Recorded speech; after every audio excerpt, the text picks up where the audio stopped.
এই mini ভ্লগটো last ছানডে'ৰ হয় আৰু সেইদিনাখন মোৰ এটা অন্নপ্ৰাশনৰ নিমন্ত্ৰণ আছিল।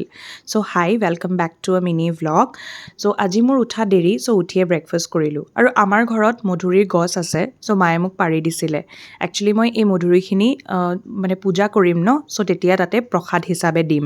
আৰু ভ্লগৰ বিগিনিঙতে কৈছিলোঁ মোৰ আজি এটা অন্নপ্ৰাশনৰ ইনভিটেশ্যন আছে, চ' তাৰ কাৰণে মই ৰেডি হৈ আছিলোঁ। মোৰ একচুৱেলি স্কুল ফ্ৰেণ্ড এজনীৰ ককায়েকৰ ল'ৰা হৈছে, চ' তাৰে অন্নপ্ৰাশনৰ ইনভিটেশ্যন আছিলে। আৰু আজি আছিলে 3rd আগষ্ট, চ' স্কুল ফ্ৰেণ্ডছ মানে কিছুমান পুৰণা ফ্ৰেণ্ডছক লগ পাই এটা friendship day' meetup kind of হৈ গৈছিলে।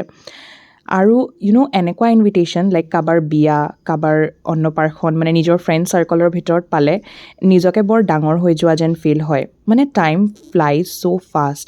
জাষ্ট 10টো দিছিলোঁহে, আজি কাৰোবাৰ বিয়া, কাৰোবাৰ অন্নপ্ৰাশন।